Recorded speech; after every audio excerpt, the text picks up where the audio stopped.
Dylan, fact or fiction? Great speech. I'm going to break up my evaluation into two sections. First, I'm going to talk about what you could do to improve, and then I'm going to talk about the things that I really liked about your speech. So first, you asked me to look at mostly your presentation skills, your body language, your vocal variety, and those were the things that I thought maybe needed the most improvement in the speech. Specifically, you asked me to look if you were swaying. What I noticed you do a lot is you kind of sway back and forth, and you do this motion with your arms every time that you finish a sentence. And it's kind of like a nervous habit that you have that undermines the rest of your body movement. If you could keep your arms a little bit quieter, then whenever you did use them for some sort of gesture, it would be much more powerful. One of the other things that you wanted me to look at was your transitions and the snags that kind of happen during your dialogue, and the way that you pause, either for emphasis or not. And I thought pauses were a very good thing that you should maybe go back to your video and look at, because you had some really great pauses in your speech when you used them intentionally for dramatic effect. But a lot of times during the middle of your sentences, you would have pauses, and it would make you seem like you don't know where the sentence is going. Specifically, use the crutch word "and" a lot.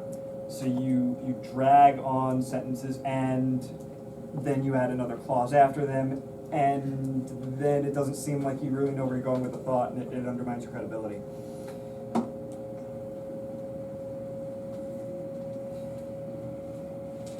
One of the other things that I thought you could improve on, this was a vocal variety speech, and I thought you did need a bit more range, just emotional range in your voice.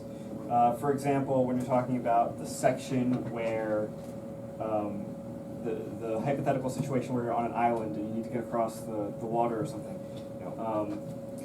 Wheels, you can't get across the water with wheels. You need wings. That could have been a lot stronger. You could have used a lot more incredulity in your voice when you're talking about things that don't make sense. Especially in an informative speech like this, it's hard to get really emotional, but incredulity and passion for a point can be ways to increase the vocal variety in that context. Some of the things that I thought you did really good, I thought the structure of the speech was actually fantastic. You opened with a poll question, which really got the audience engaged, and it was a great hook. And the poll was relevant. You used like the results, the fact that everybody said they read more nonfiction than fiction, to create a point that you actually do need to convince them to read more nonfiction.